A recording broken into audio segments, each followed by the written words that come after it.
ښوونیز بحث ته ښه راغلاست. وسلوال طالبان وایي له 5 اډو د امریکایي سرتیرو له وتلو پرته د دوحې تړون نورې برخې په بشپړه توګه نه دي عملي شوي او په کار ده چې دا تړون بشپړ عملي شي. خو امریکایي چارواکي افغانستان کې د طالبانو وروستیو بریدونو ته په اشاره وایي روان تاوتریخوالی د طالبانو د ژمنو سره په ټکر کې دی. افغان حکومت وایي وسلوالو طالبانو د دوحې تړون سره سم عمل نه دی کړی او په افغان ځواکونو یې بریدونه پراخ کړي او ګڼ شمېر ملکي وګړي وژلي دي. د دوحې تړون له لاسلیکه 115 ورځې پرون پوره شوې چې د روان میلادي کال د فبرورۍ په وروستیو کې په قطر کې د امریکا او طالبانو ترمنځ لاسلیک شو او په دې توګه لومړنی پړاو بشپړ شو. نننی بحث کې په دې غږیږو چې د امریکا طالبانو تړون کومې برخې نه دي عملي شوي او ولې د تړون په وړاندې پراته خنډونه او حل لارې او د دې تړون په پوره عملي کېدو په افغانستان کې سوله راتلی شي او که نه. د بحث میلمانه د طالبانو یو ویان ذبیح الله مجاهد، د افغان سولې لپاره د ځانګړي استازي زلمي خلیلزاد یو نږدې همکار او دستیار شهر اعظم د بحث کوربه زه سپین تڼی یم. پیل که مجاهد صاحب تاسې راته وکئ له امریکایانو سره د تړون له کومو برخو ناراضي یاست؟ بسم الله الرحمن الرحیم. حامد و مصلی اما بعد یادونه باید وکړو چې د تړون برخې بېلابېلې دي چې ځینې تر اوسه پورې عملي شوي دي ولې ځینې ته خنډونه ایجاد شوي دي. هغه برخې چې عملي شوي دي تاسې مې یادونه وکړه چې د ځواکونو کمښت ده، د 5 اډو تخلیه ده، دا عملي شوي دي. ولې هغه څه چې بیا د افغانانو پورې ډېر ارتباط نه شي بین الافغاني مذاکرات ته موږ ورسوي، هغه د بندیانو خلاصون پروسه ده چې هغه تر اوسه پورې متاسفانه نه ده عملي شوې. باید په لومړیو 10 ورځو کې 4,000 بندیان خلاصي وای او له هغه نه متصل افغانان بین الافغاني مذاکرات ته تللي وای. اوس په لا پرمختګونه شوي او د تړون نور بندونه به هم په مخ تلل او مطمئن به په مخ روان وو. متاسفانه چې خنډونه واقع ول په دې خنډونو کې هم امریکایي جهت ته ژمن ده، هغه مسؤلیت لري، ژمنه یې کړې په توافق نامه کې باید دا زندانیانو پروسه تکمیل وای او ورسره د کابل ادارې ته هم ضرور چې خنډونه ایجاد نه کړي، پرې د افغانان خپل مابین کې کینی مذاکرات وکړي، دغه داخلي ستونزې ته د حل لارې پیدا شي. د همدا ستونزه ده. هغه اعتراض چې واردېږي چې ګنې جګړې دوام کړی، هغه خو د جګړې 2 بعده دي. د بهرنیو سره جګړه بالکل رامنځته شوې نه ده. تاسو به ما اورېدلي چې دوی خپل ویلي چې مورد نه لري چې زموږ لخوا په دوی باندې برید شوی. دا معنا لري چې امارت د تړون ټولو بندونو ته ډېر کلک ژمن ده او داخلیانو سره د جګړې د بندېدو هېڅ مورد موږ نه لرو په تړون کې. که تاسې تړون ته بیا مراجعه وکړئ هغه ټول نشر شوی ده، افغانان هم کتلی چې رسنۍ توګه ورته لاسرسی لري. نو هلته ډېر صراحتا راغلي چې افغانانو سره به بېل بحث کړي، په هغه بحث په مذاکراتو کې دننه بیا. خو مجاهد صاحب تاسو مخکې خبرې ته اشاره وکړه، مثلا د بندیانو خبره تاسو وایي چې له افغانانو سره یا د افغان حکومت سره تړاو نه لري، خو بندیان خو د افغان حکومت سره دي. نه، بندیان 2 اړخ لري. یو دا چې بندیان باید خلاص دي، د ژمنه امریکایانو کړي او دا بندیان په رأس په اول کې نیول شوي امریکایانو لخوا دي. ځکه تاسو به یاد وي چې چاپي امریکایانو وهلې د خلکو په وړاندې باندې عملیات امریکایانو کول، د باګرام زندان امریکایانو جوړ کړی، تمیل د زندانونو ټول د امریکایانو په لاس کې دا نیول شوي د خلک د امریکایانو لخوا. نو زه چې ډېره هلته یادونه د امریکایانو سره په مذاکرات کې دا موضوع راپورته شوه چې دا تاسې بیان کړي، تاسې د اشغال په وجه، تاسې د جګړې په وجه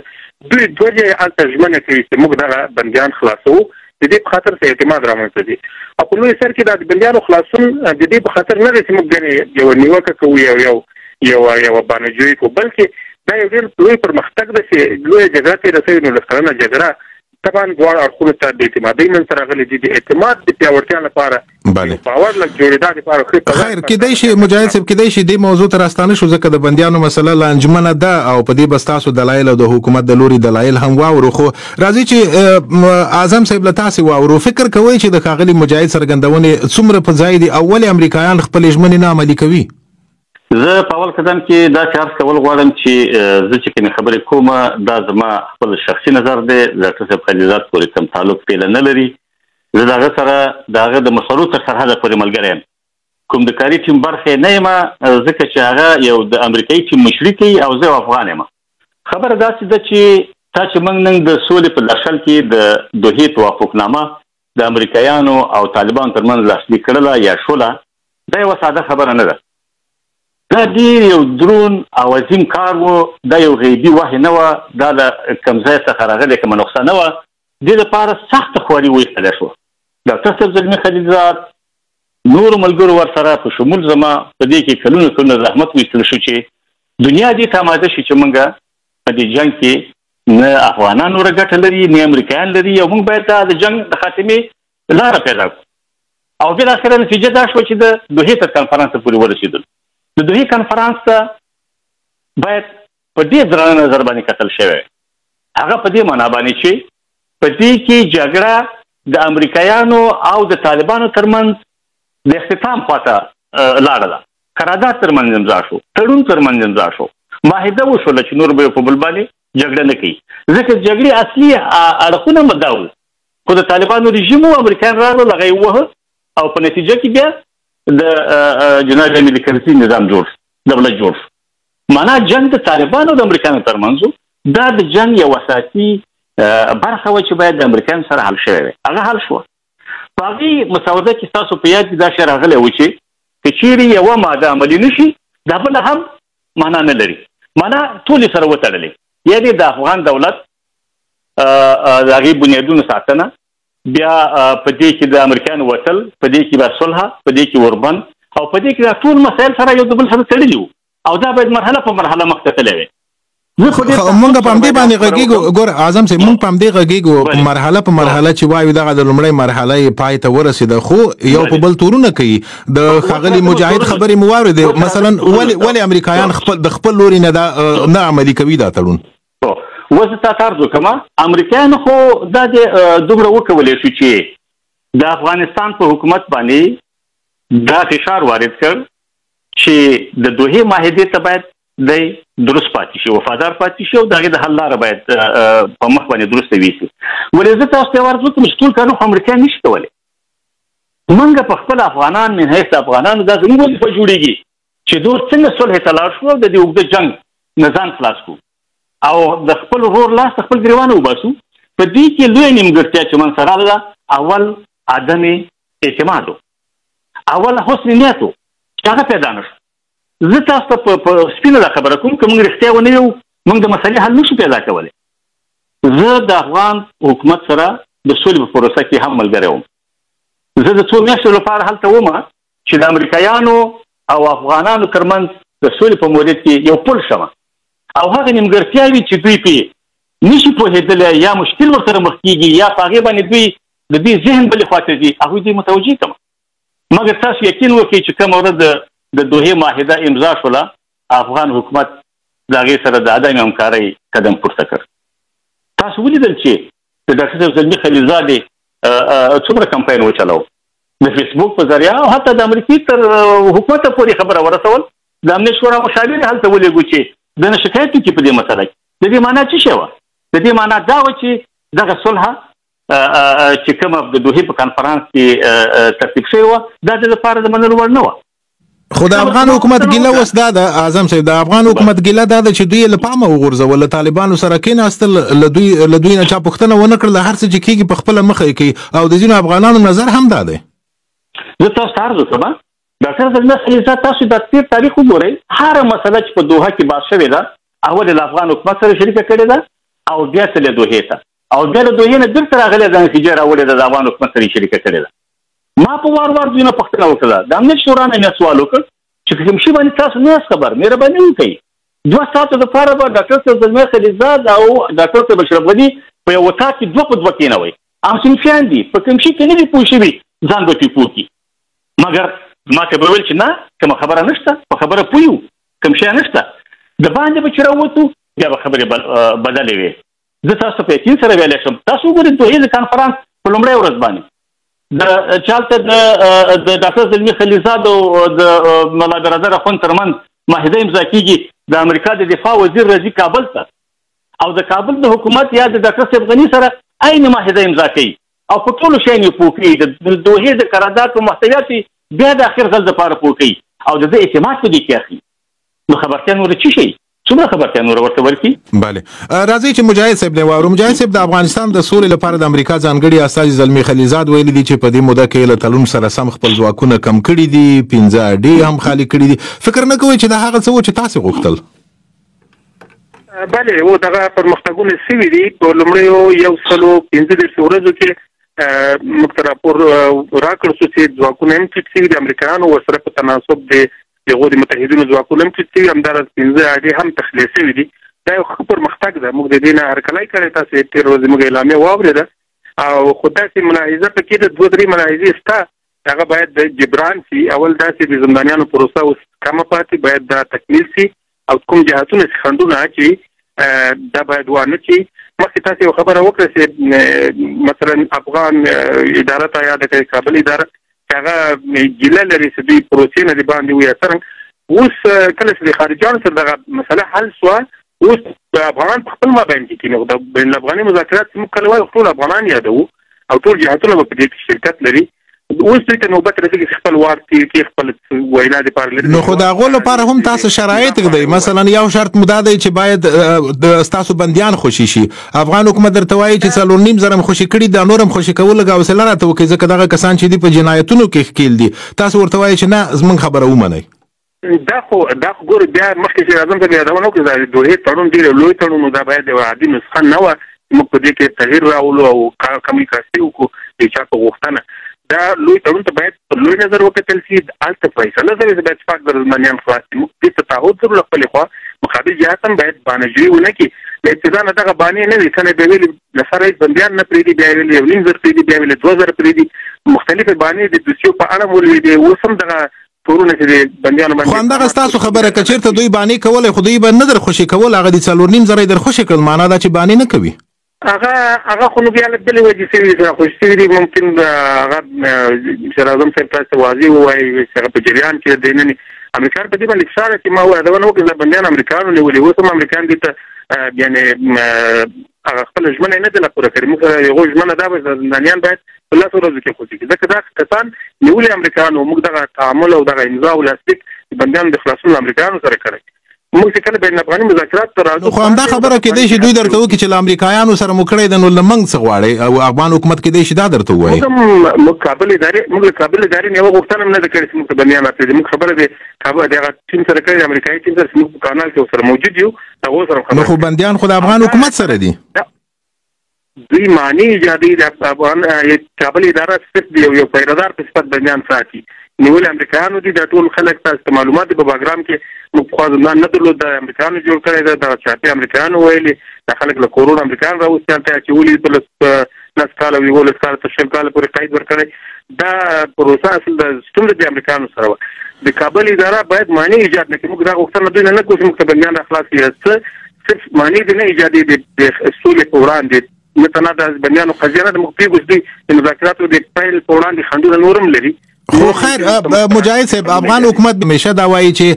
موږ د سولې په وړاندې خنډونه نه ایجادوو، موږ تیار یو چې بندیان یې ورخوشي کړو، خو خپل شرایط لري. دغه بندیان چې لیست یې راکړی دی موږ ته، دا جنایي بندیان دي، بل لیست یې موږ ته راکړي. فکر کوئ چې دا همدغه د بندیانو مسله کېدای شي د سولې خبرې بیخي وځنډوي؟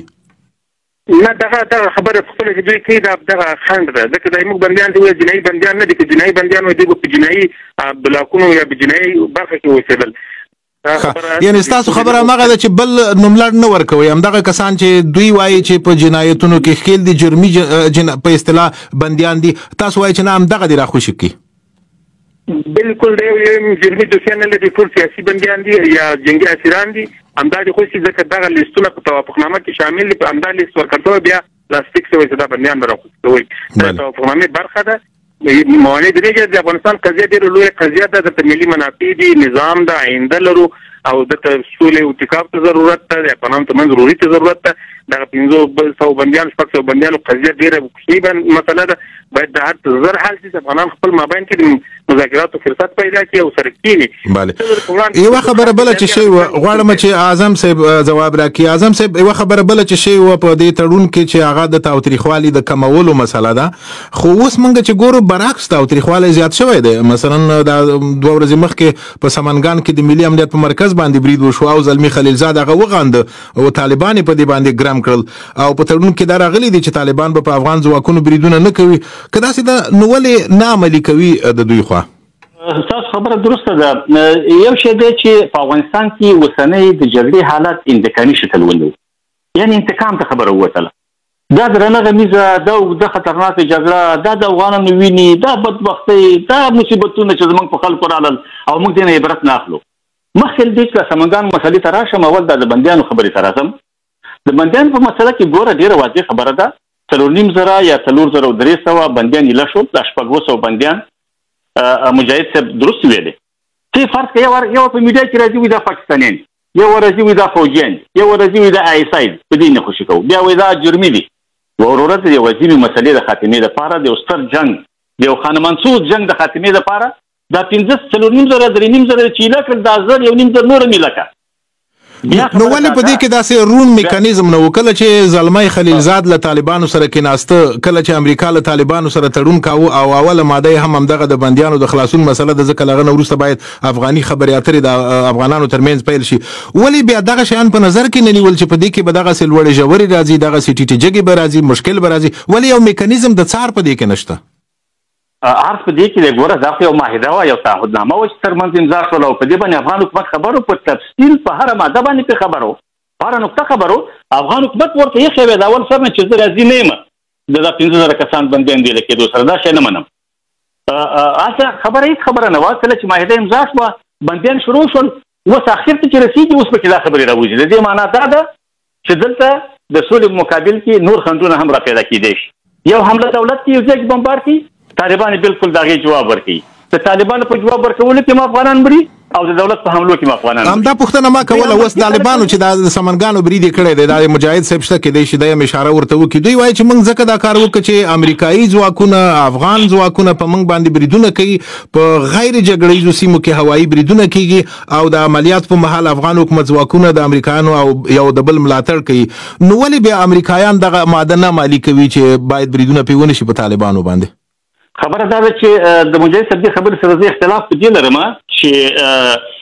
په ملکي خلکو باندې حمله یا د ولس وژنه دا به په هیڅ صورت ونشي دا نفرتونه پیدا کوي دا کار به دوی نه وکړي سمنګانو باندې حمله بالکل زغندم دا درست عمل نه و دا باید نه وي شوی زما پوښتنه له تاسو دا و چې ولې امریکایي لوري ولې زلمای خلیلزاد هغه چې دوی په ورسره لیکلي دي هغه نه عملي کوي هغه دا چې په طالبانو باندې بریدونه کوي نه امریکایان خو بریدونه نه لیکلي په طالبانو باندې د امریکایانو او طالبانو ترمنځ معاهده زه فکر کوم چې بالکل درسته روانه ده زه داسې یو مشکل نه ګورم که د ډرون حملو یا د نورو حملو خبره کوي اوس په ډرون تیارې افغان حکومت هم لري نه خو طالبان دا وایي مجاهد به دا خبره وکړي وایي چې د افغان هوایي ځواکونو الوتکې د امریکایي پیلوټانو لخوا کارول شوي دي نو زه فکر کوم چې امریکایي پیلوټان په افغان الوتکې کې کینې دا خو د داخل نه وتلې خبره ده دا هیڅ زما فکر نشي منلی چې امریکایي به راځي د افغان په تیاره کې به پرواز کړي مجاهد صاحب ستاسو جواب څه دی دې ادعا ته ورکم اول خو تاسو دغه پروسه بعد له دې نه چې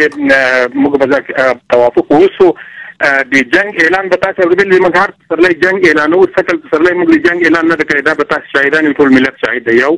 تاسو د اشرف غنی له خوا د جنگ اعلان واوري یو نیمه میاشت شاوخوا مخکې اعلان وکړ جنگ او د اور امر ورکړل ځواکونو ته وګدین معلومي چې جنگ څوک وایي دوم دغه د ملکی خلکو په وړاندې باندې عملیات کول لکه سنگین پیښه چې په واشت سره شپږ نفر دی ور شهیدانو زخمیان شول هغه په شمالي ولایتونو کې موږ په بیل ولایتونو کې هر ورځ راپورونه لرو چې کورونه بمبار کیږي کورونه باندې چاپی ورسوم ویل کیږي د استخباراتي خلک کورونه نه خلک راهلي سي بنجاني دغه د سمنګانو عمله چې کاملا یو نظامی ځای ده د استخباراتو د حزب اسلامي امنیت یو مرکز ده چې هغه باندې برید شوی بل موضوع دا د اعظم صاحب معلومات نه لري تاسو به تور ځوړاندې څلور ځوړاندې په بغلان کې الوتکه ولوده د کابل ادارې سوپرتوکانو الوتکه ولوده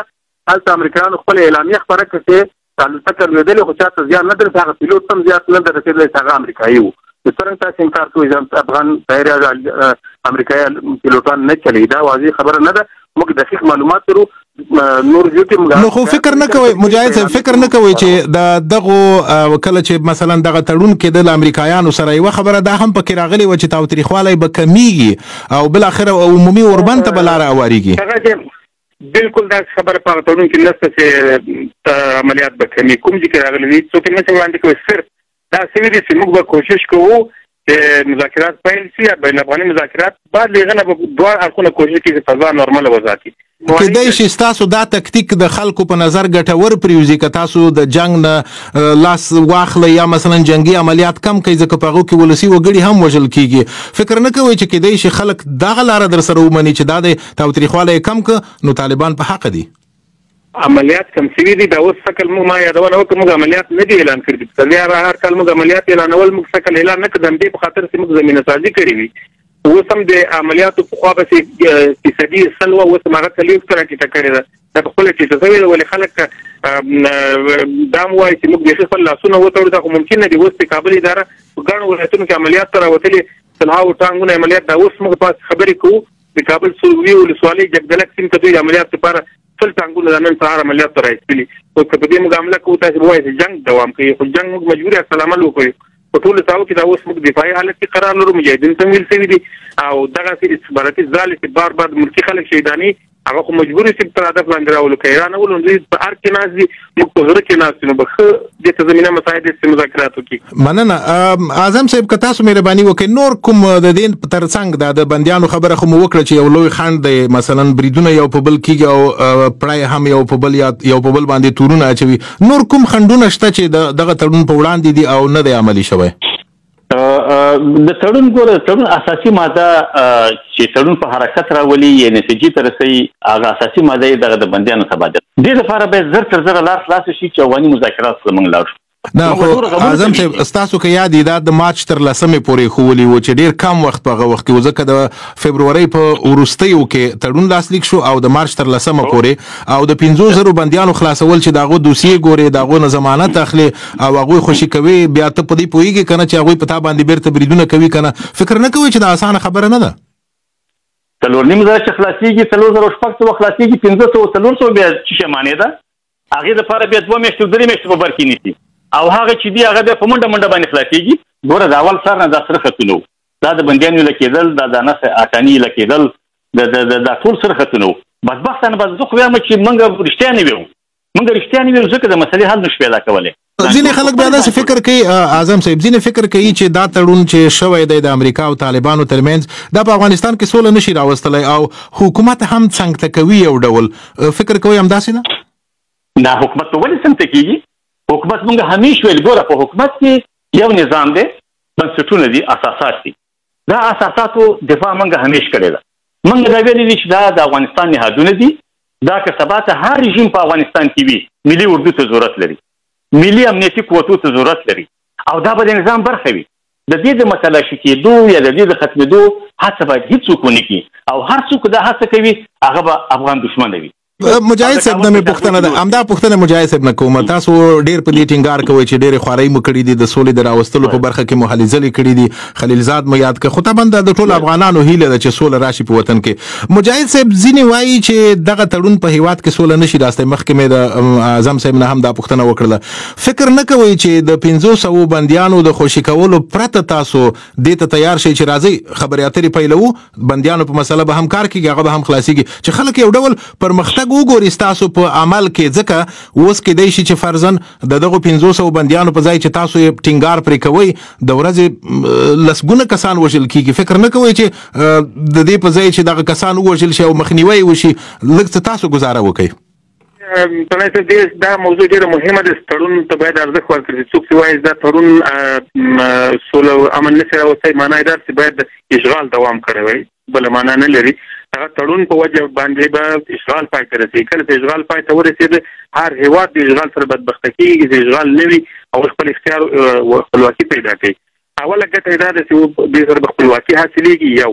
دوم چې موږ فرصت ورکوو او دغه د اعظم صاحب خبره که چېرې اراده موجوده وي قرباني ته آماده شي جهاتونه افغانان سره کښېني بالکل سوله راتلی نو خو په تاسې تورونه دي مجاهد صاحب تورونه په تاسو باندې دي خلک وایي چې تاسې دا امکان نه برابروي چې افغانان په خپلو کې سره کېني نه که چېرې موږ له دغه د بندیانو د قضیې نه تېرېږو معنا یې دا ده چې تړون نقض کوو په تړون کې دا لیکل شوي چې 6,000 بندیان خلاص موږ دې ته تعهد لرو د تړون د ساتلو سره تړون یو مهمه وثیقه ده د اشغال د خاتمې لپاره د افغانستان د تاریخ لپاره د افغانستان د آینده لپاره هر څوک باید دې ارزښت ورکړي وروستۍ پوښتنه مې له دواړو ښاغلو نه ده مجاهد صاحب اول تاسو راته ووایئ څومره هیله من یاست چې دغه تړون به عملي کېږي او په افغانستان کې به سوله راځي موږ تر ډېر ایلمن یو ځکه اوس دغه 115 وتلي تړون کې اگر که شوي نقصانونه منځته راغلي لکه د بندیانو قضیه دلته یوه شوي موضوع طبعا بل د ځینو تخطیګان هم راغلي چې موږ مطرح کړي دي هغه مهمې موضوعات دي خو البته حشوي حیثیت لري په متن کې هغه ضروري غټې مسلې په هغو باندې تر اوسه پورې کار روان ده امریکایانو ځواکونه کم کړي امکان لري دا د وخت پوره شي د نیمو میاشتو نورو کې ټول وباسي تخلیه شي موږ هم دا ژمنه کړې چې افغانستان له خاورو نه به چاته زیان او ضرر نه رسېږي پاتې څو دوه نورې مسایل چې افغانان په خپل مابین کې مذاکرات ته دې ته نږدې شوي اوس ډېر ځکه د بندیانو هم ډېر تعداد خلاص شوی امید شته نورو کې کوم څوک چې خنډونه اچي هغوی درک وکړي او بېرته حساسیت باندې پوه شي زر خلاص کړي په افغانان بین الافغاني مذاکرات به پیل شي دا هم مهمه موضوع ده وروسته بیا نورې پرېکړې روانې دي امیدواري ډېره ده خو باید خنډونه وانه ټول شي وخت ورنه ګرځي مننه او وروستۍ پوښتنه مې له ښاغلي اعظم نه ده تاسو څه فکر کوئ څومره هیله مند یاستئ چې دغه تړون به عملي کېږي او سوله به ورسره راځي زه په ډېر ډاډه سره باندې دا ویلی شم چې بل تړون وجود نه لري همدا تړون دی چې افغانستان ته به صلح راوړي افغانستان به غمیزه به ختموي زما د یقین دی زما د باور دی او دا زما عقیده ده ډیره مننه د بحث وخت مو هم دومره و د بحث له میلمنو نه د طالبانو له ویان ذبیح الله مجاهد او د افغان سولې لپاره د ځانګړي استازي زلمي خلیلزاد